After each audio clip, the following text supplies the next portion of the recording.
You're listening to the Casual Swinger Podcast. As your hosts, we need to warn you that the material you're about to hear may be sexual or explicit in nature. This podcast is intended for an adult audience. Now, we don't expect you to act like adults. What's the fun in that? We're a married couple living in Florida with over 13 years of experience in the lifestyle, and we take almost nothing seriously.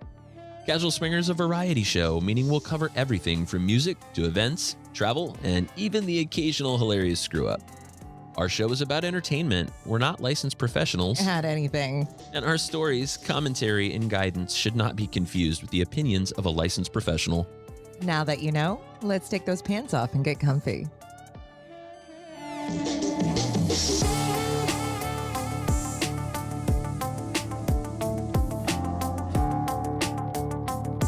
Well, hey guys, welcome to the new, and I don't know if improved is the right word, but we'll just call it Casual Swinger 2.0. How about that?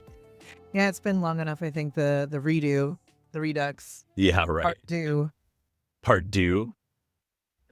Hey, that's on brand. That is. So you guys will probably notice there's a little background noise. We're doing something we don't normally do. We're not in the studio. No, we're actually in the car on the way to Miami for Libertine events. Yeah. Garden of Hedon. Garden of Hedon. This is like, what, number 5?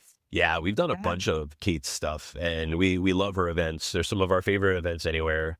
And, she, likes having us around, which makes us happy because we get to be with one of our best friends. It's really sweet. And I think I've gotten to see her more in the last 12 months than I've seen her over the entirety of our friendship. So I'm getting spoiled. She did join us for Casual Swinger Week last month as a host. Killed it. What an epic week. We're not going to cover that this episode because I think the last 3 episodes we were able to record are all about, Well, that's just it. So we've got 2 episodes in the can right now and have had for months these episodes in the can.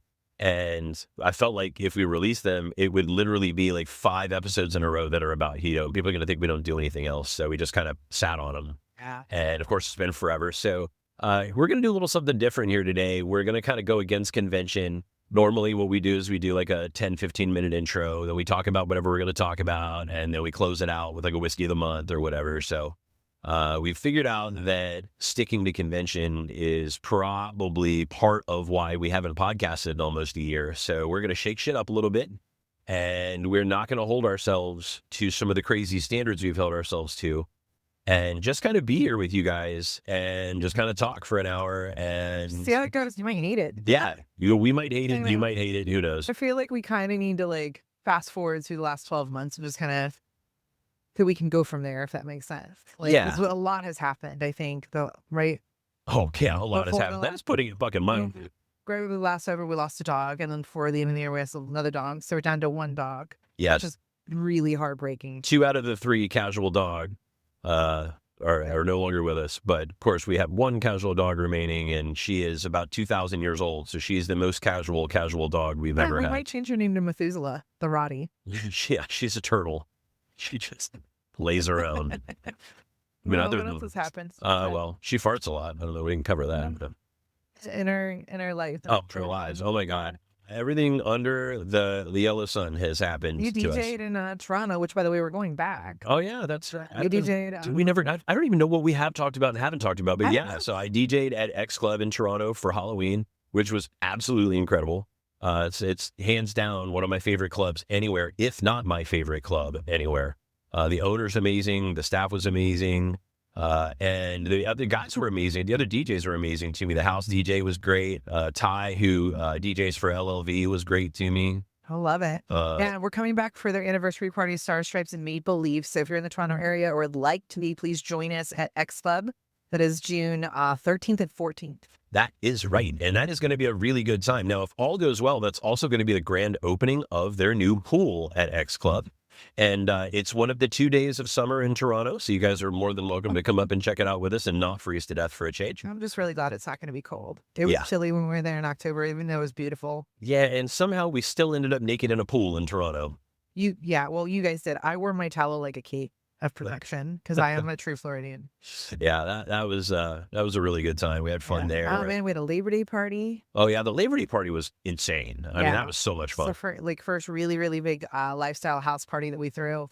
and many, many moons. And we're doing it again this year because we're fucking crazy. Yeah, we've absolutely lost our fucking minds. I mean, we moved all the furniture out of the main level of our house. We did. We had a dance floor. We had the playroom upstairs. Yeah. We did that this year. Yeah, we actually put in a legit playroom, fully stocked with Liberator. I know that's not a shock to anybody that's followed us longer than 6 seconds. But yeah, so we have a full Liberator playroom. We just actually put a new item in the playroom yesterday. I know. Okay. Fun fact. I'm a little kinky and I've always wanted to have a milking table. And I think you bought it for me this time last year. Yeah, and I got to be honest.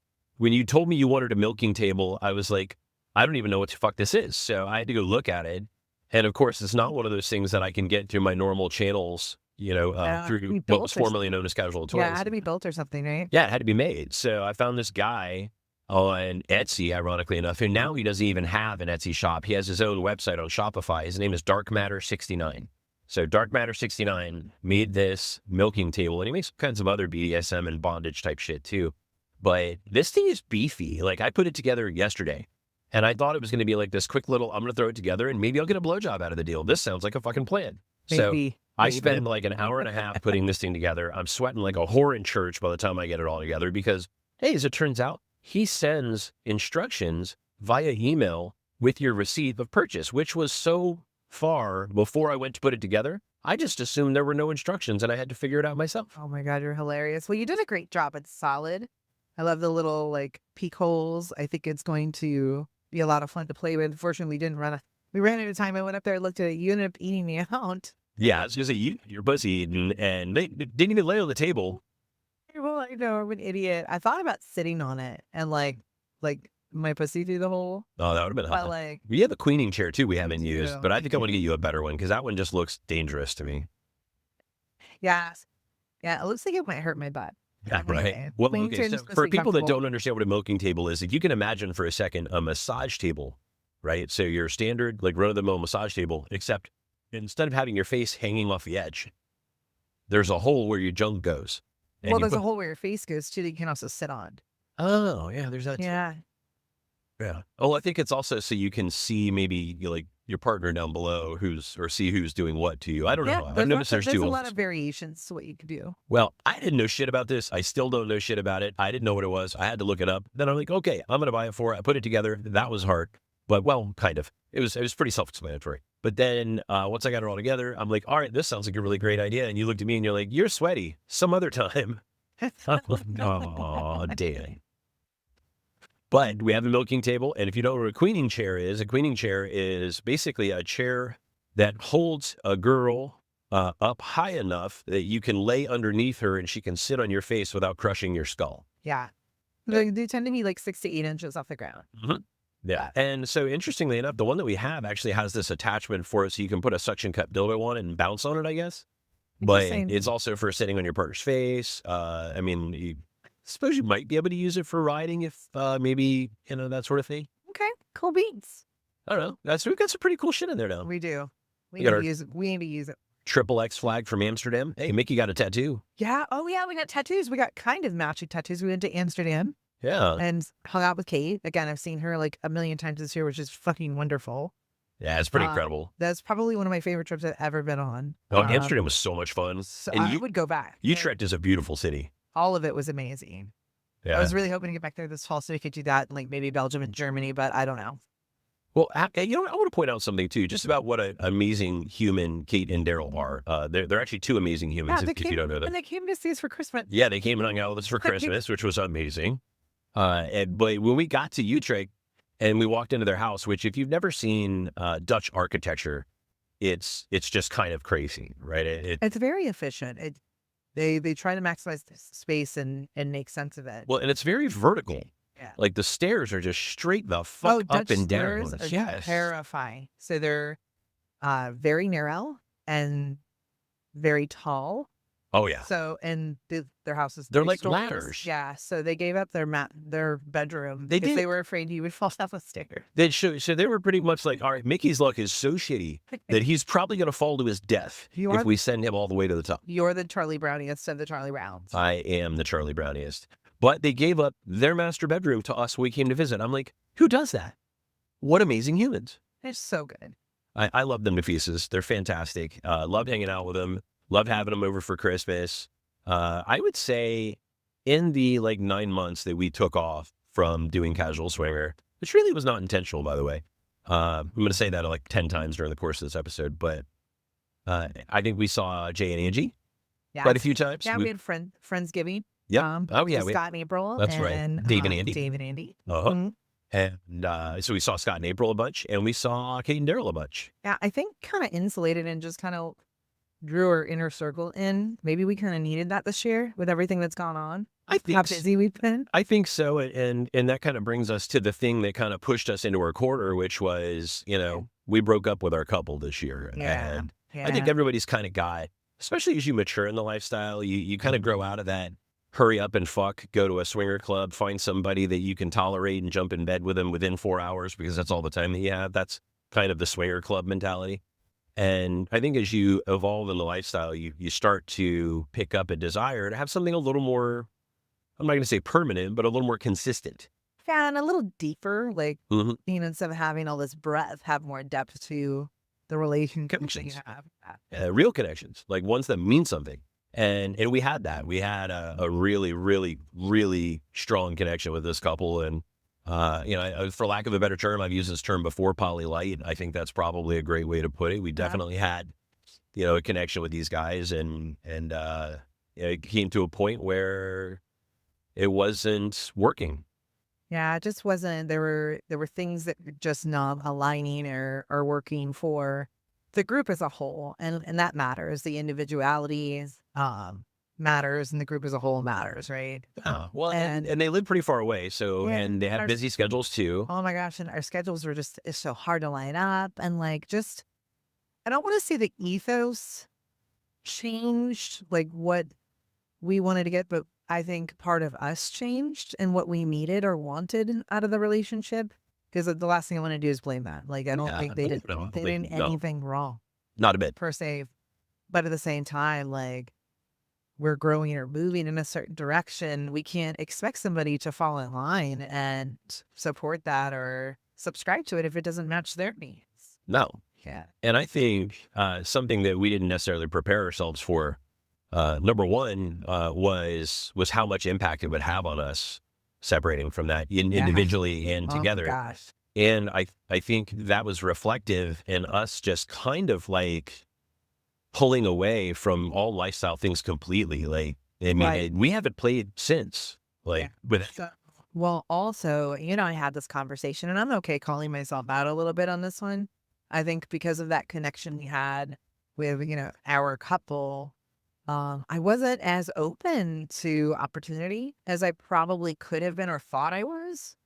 And so in the year or so leading up to this, kind of the same thing, very little to almost no, like play. Yeah. You didn't want anybody else. You just wanted her.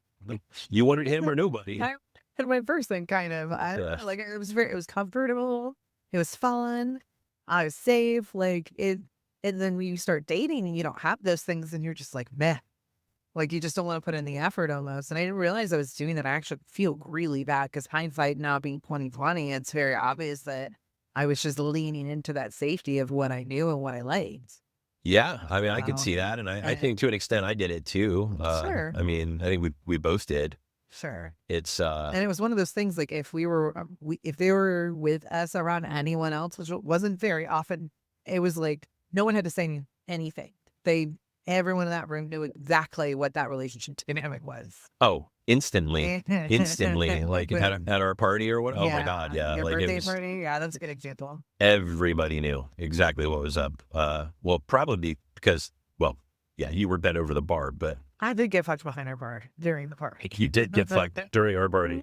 Fake comfort level, right? Yeah. I mean, and I'll call ourselves out because we were effectively, in a bubble with these guys. We did have opportunity from, play without barriers too, as long as we took the only time we've ever done that. So yeah. So like it also like elevated and escalated our relationship with him too.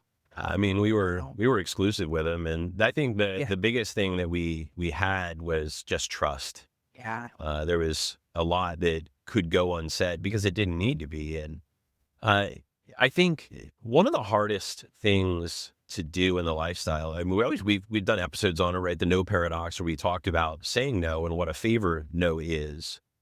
but it's actually orders of magnitude harder to stop a relationship with somebody once it gets to a certain level. Like breaking it off is not easy, and coming to the decision to do it is not easy. Here's my thing, and I'm going to admit that I didn't know or really digest the fact that that was what was happening. I thought we were just taking sex off the table, right? Because that's how it started. Well, yeah, that was the plan. We were just going to become hands-on friends, and we honestly thought that would work. Kind of like the pause button, or like, we're going to regroup here, we're going to restructure, and like, in my head, nothing else changed. And when it did, like, wow, I was not prepared for that. Sure. Well, and I'll say, I think we added a layer of complexity to it ourselves. And, I don't care how long you're in the lifestyle. We've been in the lifestyle together for pushing 18 years, right? But we started really young, so we're still not old yet, so fuck you. Anyway, the thing is, though, I honestly thought I was doing everybody a favor by saying, I feel like I need a break, so I'm going to take myself out of the equation, but you guys feel free to continue. And at first, it seemed like everybody was perfectly happy to continue with me off the menu. Yeah. However, that it did not stay that way because, and any fool, Stevie Wonder saw this coming, and I didn't, which was, hey, that's not going to fly, right? Because you had such a close relationship with him that I just don't know anyone in their right mind. They'd be like, please continue having this very close and quasi-emotional relationship with my person while I sit here and do nothing. Here's my thing. I'm an idiot. Yeah, like that happened, and there's an instance where, God, I don't know how much information is like to share here, and how much was like sold of her, like what part of these details are actually important. Well, I think the details that we share, our purpose here at Casual Swinger has always been to help. Okay. So if it doesn't help, don't say it. Okay. So that definitely changed the dynamic. So I can admit that we tried to have something from a sexual perspective that didn't include you. Mm-hmm. And that happened one time. And then I sat on that and thought about it and thought about it and thought about it. And I was like, you know what? I don't think this is going to work for me, and here's why. I have to be real. One of the things we owe each other as a partner, and even in this dynamic, because we've been friends for so long, is that honesty. And I didn't want to build animosity or put myself in a predicament that made me feel bad about myself or my relationship.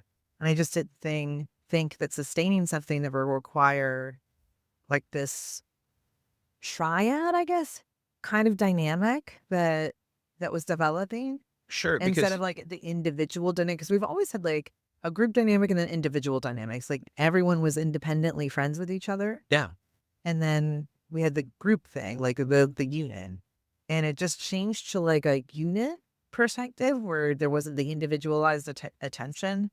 And I'm really putting myself out here. So if you hate what I'm about to say, I'm really sorry.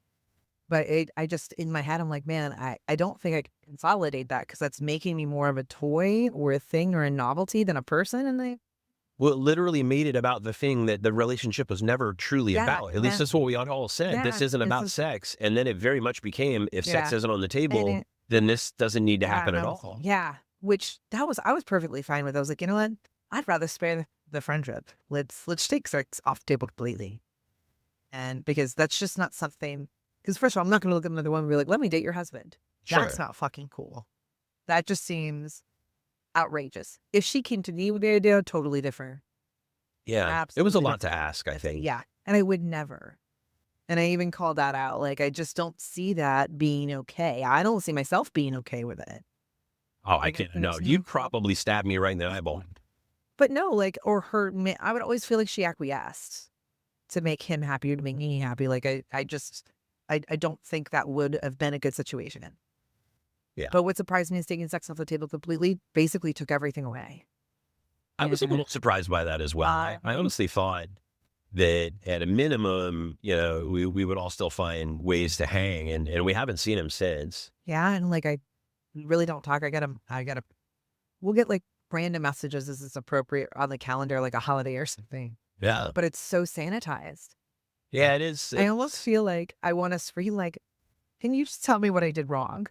And if I fuck this up, tell me how. Well, and Because I like would we're not even almost friends anymore. bet you that there's obvious. Well, I know there is, right? There's another side to this story with how Probably. they feel, and maybe there's fear on their side that they did something wrong, so they're not talking or not engaging because they think they're not supposed to. I mean, this is the Yeah, complexity when we who talk knows? about what makes this hard. Yeah, because I am going to say this out loud just so everyone knows. I'm not painting anyone as the bad guy here. Like there's no pity party. Like, no one's, a villain here. Like, But that's definitely not what I'm trying to do. I'm just saying it's been hard. and at the risk of pissing you off again, I mean, I've said it many times. I'm the villain here. I'm the one that screwed everything up. But I know you keep saying that, but I'm the one that messed it all up for everybody. No. And it's okay. You have to have that courage in a lifestyle relationship or just your marriage to open your mouth and say, hey, I'm not okay, and here's why. And I did it. I needed you to do that. And it scared the hell out of me because I knew you wanted the situation we were in quite a lot, actually. I was very aware of how attached you were. And it scared me because I knew I was asking you to give up something potentially, at least. I mean, it started out with you not having to give it up, but I knew it was a possibility. I knew I could be taking something away from you, something away from him. And he was my friend. Is my friend. And I cared about her too. And I took something away pretty much from everybody because I was the weird one that, said, take me out of the loo. And now if you guys were going to spend time together, it would have been the three of you and not me. Because what are you going to go to concerts without me so you can go play after? Well, and Like that was very, very strange. It's just the thing. Like everyone was kind of fumbling around. Like, how do we do this? Oh my God, we can all still hang out, and he just doesn't want to play. Like that. To me, it was so simple in my head. It wasn't nearly as complex, and but also I wasn't on the receiving end either. I'm on the supportive end where it made a lot of sense to me. And I'll say this to you again, but I want the listeners to understand my perspective. When you came to me and said what you said, I knew that was hard. And what you showed me is that if I'm in a similar situation, that I do not have to react in a way that is going to please you or be subservient to your needs, that I'm allowed to raise my hand and go, you might have to end up sacrificing something. I hope you don't. But my needs have changed and I need to do something different. And there may be fallout or a dynamic shift because of it. Yeah, it was scary. It was very scary. You gave me permission. Like you literally showed me that I have permission to do the same thing, which is so fucking comforting and so supportive. I didn't even blink when you told me. No, you've been great. You've been fantastic. I'll put that out there. Made sense. I don't have to question it. I don't need to negotiate it. I respect how you feel. And that was it.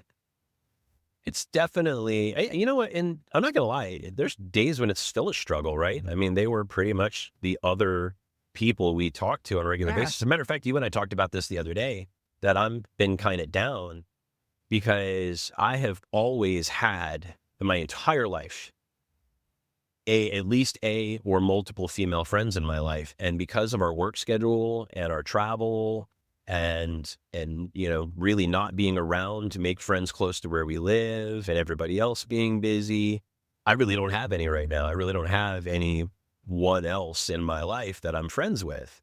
And I told you, it's actually kind of eating at me a little bit. It's someone that you share, but it's someone specifically you kind of share carnal knowledge with. Yeah. Though, because that's part of it. Because we do have female friends, but they're very platonic. Correct. So you're looking for someone you're friendly with that you have a little carnal knowledge of. Well, maybe where there's not that, I don't know, almost a forced decorum that comes with somebody you don't have carnal knowledge of. Like you maybe can't make a blowjob joke or something, you know what I mean? Like it's not because you want the blowjob, but it's just a joke. But there's certain things that would be considered in poor taste with somebody you don't have carnal knowledge of. Okay. Or they're over visiting and you get out of the pool naked or in your underwear or whatever. And you would do that with somebody that you have that sort of knowledge of. Even a lifestyle friend you've been to Hedon with, you would do that sort of thing in front of. Yeah, I gotcha. But when they're quasi-vanilla, that ain't happening. Yeah. And that's definitely been a bit of a challenge for me. And I think you were really, since you threw yourself out there too, I think one of the things that you were really honest about the last 2 years of our lives, we've been working for ourselves. We've been content creators.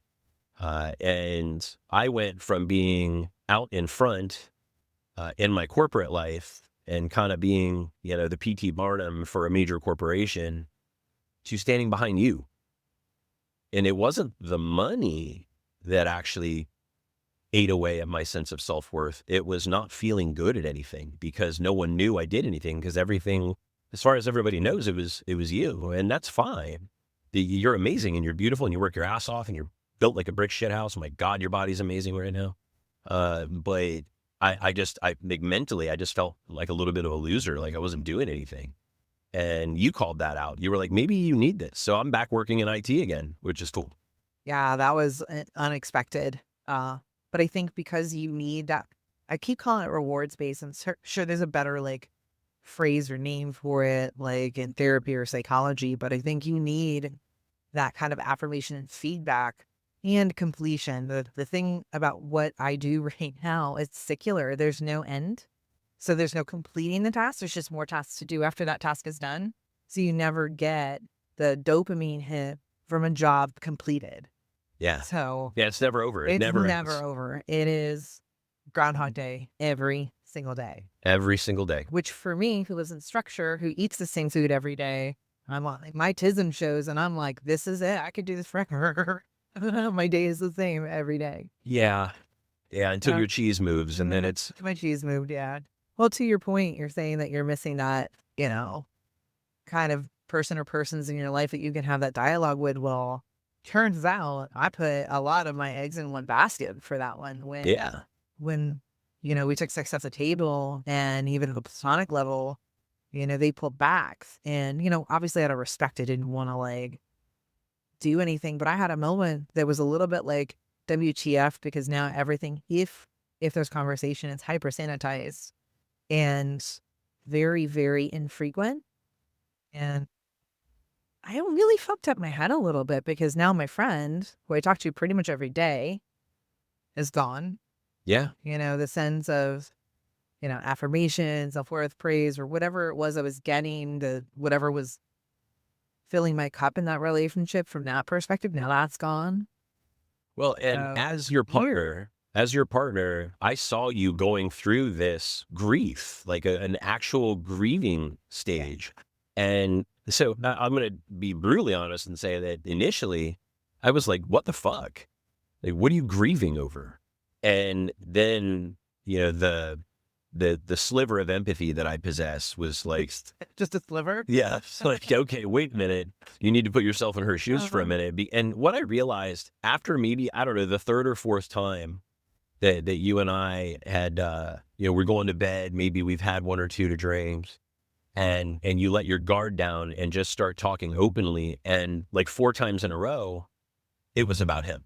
It was very clear to me that you were suffering for what was happening. And I realized that it was up to me, that I really needed to be there for you. It was important, and maybe not let any envy that I might have felt, because I didn't have that. I didn't sense that from you, no. Yeah, well, no. And if you did, like, you did it really well. It was one of those things that I really felt like I needed to do a really good job for you, especially because, again, I feel like I'm the reason all this crap happened. So I really wanted to make sure that the things I could control, once I was aware of them, that I did control them.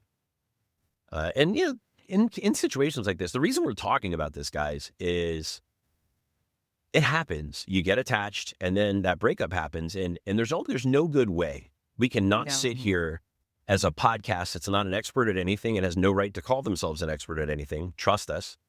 But we can't sit here and tell you, this is how you break up with your couple and don't fuck up your life. We're going to go, we broke up with our couple and it fucked up everything for like 6 months. Yeah, it's really hard to kind of crawl out of that hole because it takes me a long time to trust people. I think there's a couple things I did right and a couple things I did wrong.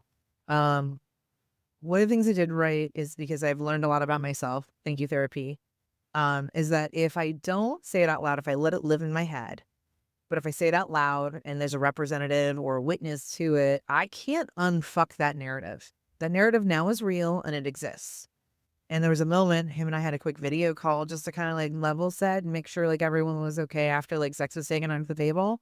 And I was like, I want to do something and I'm going to make you really uncomfortable, but I want to tell you, like, thank you for this, thank you for that, like, and you did this, and now first time I felt safe outside of my marriage, like, and you've been so good to my husband, and I've always felt safe here for for both of our marriages, like, I went through this running list to make sure that down the road, when I got up in my feelings and I started questioning things, I wasn't going to self-flagellate and be like, you were never good enough and it wasn't real. Yeah. That's something I do to myself. I convinced myself it was never real to begin with. No one ever cared, and I made that up in my head. Oh, I do the same freaking thing every time I see a beautiful woman that's part of a couple. I go, oh, well, I'm out.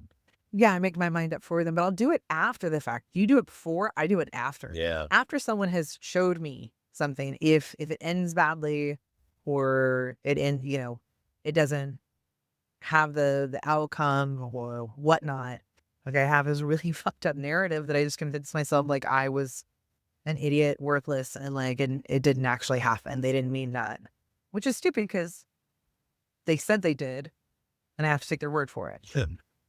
Well, it's funny too. It seems the better shape that I've gotten into physically and the better I look, you'd think I'd feel better about myself. But I've actually become more critical. I don't know how in the hell that has happened in the last year. I can tell you, hello. Yeah. I've actually become more critical of myself and maybe found myself more undeserving. And that, in a way, may have led to part of that breakup too. Maybe that breakup was part of it, that if I can't take this good thing that I've got and feel good about it and want to keep it, why do I deserve anything else? Maybe not finding something else after that breakup is exactly what I deserve. Hard to say. I mean, this is the kind of shit that runs through your head, guys, when you get wrapped up around the axle. Legit. So just said brings him. I think I did that part right, like telling him to his face. Oh, you did great. And so he knew and I knew, and I can't no takesy backsies. That actually happened, and I meant what I said. I don't know if this is going to be something I could have done better or worse. It's going to literally be one or the other, and time will tell. Yeah. I wanted to find a way, and I wish I could have, and I think the time is well past this, and if it ever comes up naturally, I'll be very grateful for it. We're such a highly communicative couple that no one ever said why. Why the limit access, why the pullback, why the utter dissolution of it, instead of just calling the ball and saying, hey, we're going to take some time for ourselves. Like, I would love to know someday what that actually was. And I've been inspired to send the message or make that phone call. Hey, I just want to know, I hope you guys are okay. And I really respect whatever boundaries you're setting right now, but also why? Yeah. What was the impetus for this? We were so close for so long. If I did something wrong, I'd love to know so I don't repeat history. That would be nice. And if it's too personal to share, that's also fine. But and does why actually matter? I think it might have mattered more 5 months ago than it does now. I think at this point, the water is far enough down the river. The bridge was back there where we're done. I think I kind of regret not just calling the ball and asking the question, because what would have it hurt at this point? Yeah, it's not like we can fuck it up any worse than we have already. But is that even my place to do so? Maybe that would have blown something up and I would have been well out of order. So I don't know if I fucked that up or did that right. We've established that we basically disappeared from the lifestyle scene altogether because we had a semi-exclusive relationship with another couple and stuck our heads in the sand with our work, which can be all-encompassing, as you guys know. And content creation, we very specifically, we went out of our way to not make our content lifestyle oriented. We wanted to keep our content brand very separate from Casual Swing. Separation of church and state for sure. And there are a lot of good things that came of that. There's some bad ones because in Orlando, the content creator scene and the lifestyle scene are pretty much a pretzel. They are just tied at the hip. They're almost one and the same, and it's a very different tactic and strategy, both from a lifestyle perspective and a business model that we have for that brand to participate in. Because Mrs. Milford, which I very rarely talk about on the show, it's just a window into my real sex life. That's really what we've tried to put out there. I mean, sometimes I do silly role play and whatnot, but like these are people I have sex with in real life. The camera just happens to be on. That's fact. So it's definitely a different approach than a lot of the, digital creators that out there that aren't tied to a major, porn house. Right. Well, and so for us, having those things going on and really being as intensely involved with them, it was our full-time job. And I mean, still is your full-time job. It's still my part-time job. But for us, it did take us away from doing these things that we love to do. And, we started casualtoys.com a little over 6 years ago with the express intent of helping the lifestyle community, because there were so many toy stores out there that just don't know shit about what they're selling, that they don't understand what body safety really means. If the box says body safe, it must be. That's what they decided. It also says don't put it inside you, yet the picture on the front. That's actually it's all a cash grab. And that's also something that also changed this year. We closed the toy store last month. We did. We closed the toy store last month, and it sucked. But at the end of the day, the toy store, we started it to help people, and we were helping 25 to 100 people a month, depending on a slow month or a good month. But even the good months, the store was barely breaking even. And it just got to the point where I literally looked at you and I said something along the lines of, we started both of these things to help people. We pretty much stopped doing casual swinger. We're still doing casual toys, and we're only helping 25 to 100 people a month acquire a piece of kid that isn't going to make them sick. But they probably, most of them don't even know that what they're getting is body safe, because we spend all this time, effort, and money to make it this way. So why not put our time and effort back into casual swinger, where we can help thousands of people, potentially. We're not that popular. We have thousands, maybe it's 2 people. Well, fuck do I know? But we can help thousands of people instead of 25 people. I get what you're saying. We look at what happened with casual swinger week alone. I mean, Jesus, 600 fucking people. God. Yeah, that's wild. That was amazing. And that was 1 week. Yeah. No, all of that makes more sense. So here we are. So here we are after. It's been the longest 12 months of my life, I think. It's been brutal. It feels like 7 years has passed. It's been 84 years. But like emotionally too, like the breakup, the dogs, the toy store. Just the shift in like our cadence now that you're back, working in IT. Yeah. And it's wild. I'm not gonna lie, I had a little bit of a grieving process about walking, back into the IT side, even though you were right. I needed it. And it was an opportunity I could not walk away from. All right. I got a phone call from the founders of the last major company I worked for. And of course, I'm going to say yes to them. But then I had a grieving process over casual toys too. I was a freaking asshole for like 2 weeks. Yeah, it's hard when you close the book, but the upside is you got to control both of those things. For me, the one thing that always lives in chaos is that breakup. And I've put a good part of that down, the grief, the anxiety, the sadness, a lot of that. Now it's just kind of like a little bit, there's an empty space left behind. Yeah, but the question is it a hole, or is it just an empty space that someone else can fill? I don't know. I honestly don't know. I would like to think, because of how I'm architected, I always have room. There's always. Yeah. It just takes me time to trust somebody. It takes me time to establish that kind of relationship, because to be fair, I mean, that was 5 years in the making. Yeah. So. Yeah, that's a 5-year relationship that ended. I mean, when you think about that for a minute, that there's a reason why it, you had a grieving process that went along with it. Yeah. I can't wait to hear if all the directions with the minions, because we use Waze. Oh, yeah. Available. It's all going to be on this podcast. I love it. I love everything. Yeah. You hear these little minions talking to them while we're trying to talk. That's a banana. So here's something. So when we say we're talking about this because we want it to help. So can you break up with people? Yes. Is it going to be awesome? No. Is there a way to make it not suck? Probably not. Not once you have multiple years and personal and physical and emotional investment, probably not. I will say your support and understanding and not getting jealous or envious, letting me talk about my feelings was really, really helpful. Thank you. Having that safe space. For the guys out there that are listening to her say that, I'm not going to let you believe that was easy. It wasn't.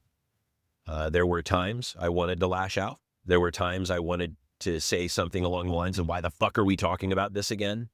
And it was actually where you were going to go, like, have a stern talking to him. No, like, I don't think he did anything. Well, and that's something he and I did for each other. Whenever one of us would step in it with one of you, we would reach out to the other one and be like, hey, get your shit together, bro. Like marital support. Yeah, like to go take care of the girl because she's calling me right now telling me how much you suck. Yeah, and that happened to both of us. I mean, we did that for each other. So it's it really is an incredible challenge when you think about it. So I don't want you to think that it was sunshine and rainbows, that it was like, I just couldn't wait to be there for her. Believe me, there were multiple occasions where in my head, I'm going, oh my God, we're talking about this again. I know where this is headed. This is not going to be fun. Let me go make a whiskey and come back to this table. And I still came back. And so if this episode is intended to help you, what I can tell you as a person, whether you're male or female, is irrelevant. When your person's in crisis, and even a crisis that has to do with someone else, we still have to be there. That's your contract. You said you'd be there for them and you'd be there with them. And even if they're upset about another person, you still got to show up. And showing up, then that's the hard stuff. When we talk about the hard things, that is the hard things. Is showing up when you really don't want to fucking be there. You really don't. You just want it to go away. And that's silly. It's not just going to go away. But here's the question that we should find a way to answer. And we have not discussed this before, guys. So this is going to be fresh off the fucking press. And it's news to Mallory, too, when I say it. Oh, I can't wait. Is that something we could, should, or want to do again? And how do you get there if you have this hole in your chest? Like, just is that hole something that another couple can fill? Another person can fill? How do we get past this and move on to the next thing? What does it look like? Because we still don't. It's not that we don't like swinger clubs. We like clubs just fine. We just don't like playing at clubs. Yeah, I think. Do you want me to answer that, or is that we do want to answer that. I think that we have to at least come up with some sort of a hypothesis for this strategy in order to give anybody a shot at what they're going to do, because we are not alone in this. Yeah. I mean, I'll answer first, and then you can dig in and tell me how you feel about this. Because again, like, I can be a little fluid, but the way it happened in the first place was never intended to shape out to how it did in the first place. I think we just were open to it and had lots of conversation as it kind of grew and escalated, and, thoughts. I mean, for example, the barrier conversation came up randomly after we had all played already. It was their idea. No, I brought it up. Oh, that was your idea. That was my idea. I thought it was their idea. Nope, that was me. I was just feeling froggy, and everyone was in a really good headspace. We were just like post-coital, like hanging out, and I was like, none of us are playing with anyone else. Could this be a thing? You guys said vasectomy is like, has anyone else thought about that, or am I the only weirdo in the room? And I mean, and it was months and months and months and months and months after, almost a year after that conversation, that we actually tried that. But like, that's how it came up. And I would love to have a relationship where there's a safe space to have conversations, even if the answer is no, or not for us, or it's not conducive. I was so comfortable in the established friendship and dynamic that we had that it helped us grow to that place. Yeah. So I wouldn't be opposed to it happening again. I just don't know that I can go on a dating site and be like, this is the exact box square shape I want, and I want to fit somebody exactly inside of it. Yeah. If that makes sense. I think that it's a recipe for failure. Yeah. If you say that this is exactly what they have to do. Yeah. And I don't think that is my definition of success in finding another couple to have relations with in this space either, that, it'll only work and it'll only be fun if we have this deep, meaningful connection and, are each other's like twin flames. Like, I think that's ridiculous too. Mm-hmm. So I think if I can summarize, just to make sure that I'm responding to what I think I heard. Yeah. See, guys, I'm learning how to listen to my wife. because I 15 years. give her the opportunity to be like, hell no, that's not what I said, you moron. Let me tell you again, because that happens. So I think what you're saying is it wouldn't be fair to try and go find the exact same thing, because that was basically setting up this other person for failure and yourself. But there are certain tenets of that relationship: trust, openness, communication, physical trust, and maybe on some level a biological bond. Yeah, no, that definitely changed the game. Yeah. Yeah. So let's cover that real quick before I dig into my thoughts on this, because we are on that topic right now. There's a lot of conjecture. We have heard a ton of conjecture over the last year about, people playing bareback in the lifestyle. Oh yeah. And people, even podcasters, espousing it as okay. And I'm just going to come out and say flat out, I think it's the dumbest fucking thing I've ever heard. And it's going to make some people upset, but I just got to say what I feel. And keeping my person safe is my job. It's my number one job. And you did a pretty good job. There are a million different things that can go wrong with just having a regular testing schedule and having a group of people that you expect to have your back. The level of trust that we built with that one very specific couple was extremely high. And it was a lot of thought and a lot of concern that went into it. Obviously, Mallory's not on the pill, so that was a big issue as well. But he was also sterile, as am I. So it really it was just a huge conversation that just isn't going to happen in your average lifestyle circle. Right. Now, in content creator circles, it's extremely common for people to just go to TTS and here's my results. These are my 30-day panel. I'm fine. Well, that's fine. You have your 30-day panel. But 5 days ago, you were in a gangbang, I think there's pour over from the professional sex community into the lifestyle community because of that overlap. And because there's so many people in the lifestyle community participating in that they have this structure where like there's 30-day testing and 30-day windows and whatever. It's like they're kind of leaning on that. Well, yeah, as their safeguard, and there's so many other risk factors that come into play. The second you play with somebody else, a bubble's gone. That test isn't valid.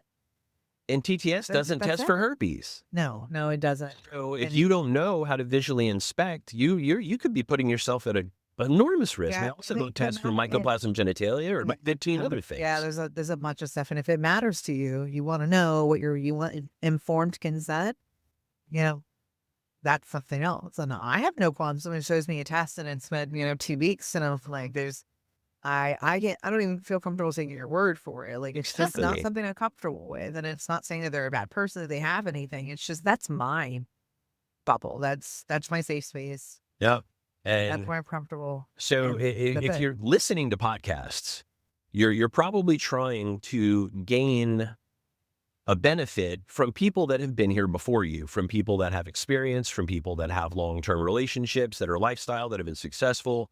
Mallory and I have been together 18 years, and we've been in the lifestyle 18 years. We've been in the lifestyle pretty much the entire time. I've been in the lifestyle my entire life. And one of the core philosophies has always been, be safe. Take care of each other. Take care of her. I want to take care of someone else's partner the way I want you taken care of.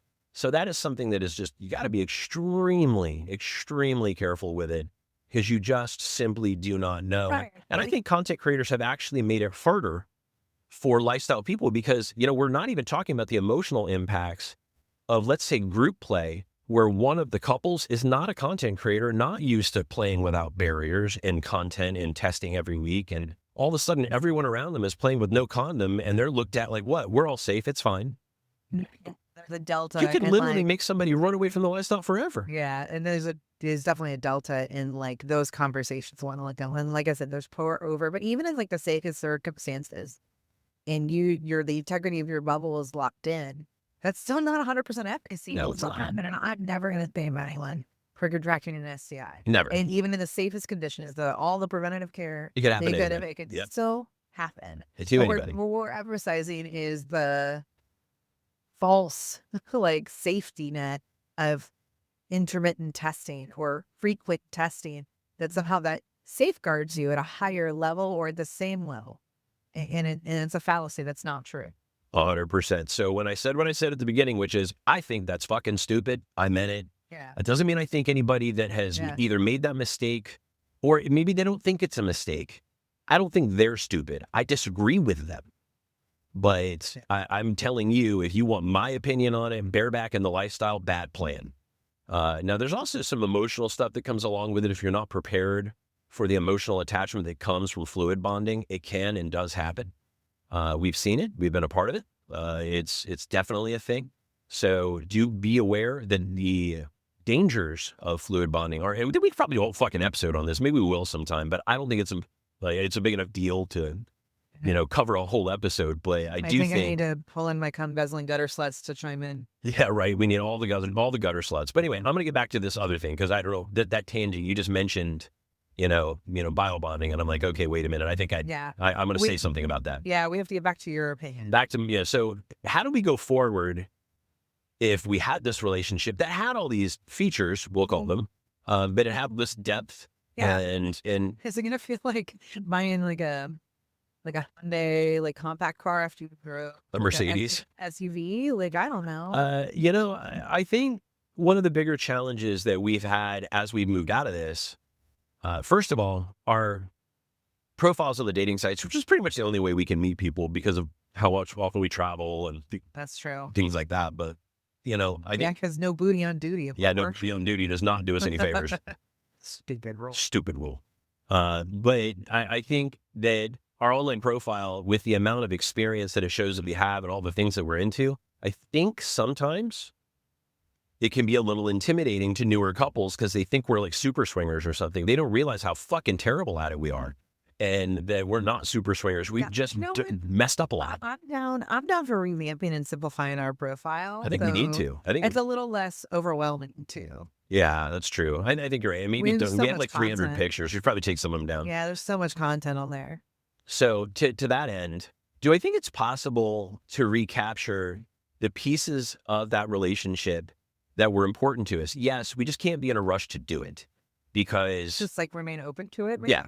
Okay. Well, I like that. Anything that happens fast is usually bad, right? Lightning strikes, shark attacks, eaten by a lion. They never tell you it's coming.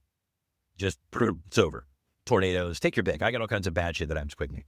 But from my perspective, I think you have to allow yourself to be open to it. You have to, and I have to allow myself to be open to it. We have to say, I want to be connected to somebody. I want somebody to matter to me, and I want to matter to them. And without, I think the way you put it is really, really smart. And I really like the way you say it, which is, I want to care, but I don't want to be responsible for your bullshit. Yeah. Yeah, I want to care about you, but I don't want to pay your mortgage. I don't want to be responsible for all of your emotional needs. Yeah. Some of them I'm fine with, but I know that's so as a shared resource. Yes, absolutely. There's certain things I'm going to want to give a shit about, but I also have my place, and it's not in your primary structure. That's right. Yeah, we're not going to be raising kids together. We're not going to get your opinion on the paint color in the bathroom. Yeah. But we want to matter. So, we've had lots of, terms for that over the years, things like polylite and things like that. Yeah. But someone laid in your spot in the bed once, and I was like, no, you got to move. You told me about that. And you were like, that's hierarchy that you don't know about in my head. Please go over. Get out of my husband's spot in the bed. That's a weird thing to think about. After you were finished with him.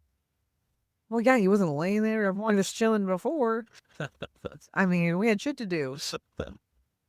Well, I think what happened to us is obviously you guys who are still hanging around, 50 minutes into this thing, I think you probably get it. We've had a hell of an interesting year, and there's no part of this year that we want anybody to feel bad for us. Don't pity. No, there's no pity required. This is us kind of dedicating ourselves to casual swinger. Not because other things didn't work out the way we wanted them to. It's just we were trying lots of things. And at the end of the day, casual swinger is still the best way for us to continue the mission that we set out for in the first place, which is communicating with the community, talking to the community, and if at all possible, helping the community. And we still entertain, we still travel, we still host. I learned how to DJ. That's been fun. I'm not good at it. I'm fucking terrible, but I'm trying. And it's a lot of fun. It is. I wonder if we can convince our CPA that this is a mission service and nonprofit. Yes, that would be really cool. I'd like the CPA to do a better job so we can pay less taxes. That'd be fun. That'd be my favorite way. Random thoughts and intrusive thoughts. But we do have a whole bunch of shit to talk about as we go along here. We've got, like I said, we've got a few episodes in the can already. One of them is super fun. It's actually a sequel to the One Time at Hedon episode, but instead of us telling stories about Hedon, it's the managers and the longtime employees of Hedon telling their favorite Hedon stories. So that's going to be a good time. And of course, we have Purgatory coming up in July. We're going to be in Houston for that. Yeah. Going to get on there with Dave and Andy and Scott and April. That's Naughty Jen. Yeah. And Average Swingers, Jay and Andy. Yeah, Jay and Andy will be there. Yeah, that'll be fun. If you're going to be there, let us know. Hit us up. Purgatory is going to be a blast. We'll be there for the weekend. All right, I'm not going to lie. I'm kind of excited about meeting that hot couple again, though, that we met Houston. When I DJ'd in Houston. That's right. Yeah, she was delicious. So I'm like, hello. Oh, they were so fucking cute. So I'm not going to lie. I'm pretty excited about that. Now, here's the other thing that happens to us, by the way, before we get out of here. Why is it every time we meet a couple that we're both like, hey, they live 2,000 miles away? Why is that? The universe has such a great sense of humor. It's hilarious. They also know the universe knows we're never home either. We did make a couple, a friend local, but I don't know that they knew they're our friend. But we'll see. Actually, I've actually popped onto Field lately, just to see if that would be a little different experience. And what's really funny to me, and God, this is probably yet another topic we can talk about in depth some other time. Everybody that I've hit with on Field and had a good chat with is also on SDC. Hilarious. And they end up sending a message on SDC. Okay. So earmarking the dating conversations, because we've talked about this episode and I think we should do it. The experience of my experience versus your experience, same house. Oh, God, yes. Oh, my God. I has to be able to talk about that at some point. Oh, well, especially all the whining and crying I've done about it. So definitely. I have a couple soapboxes I want to stand on, get real tall. Okay, it sounds like we got another Pimp Your Profile episode coming for you guys. Not Pimp Your Profile. No, just me bitching. All right, fuck your profile. I'm kidding.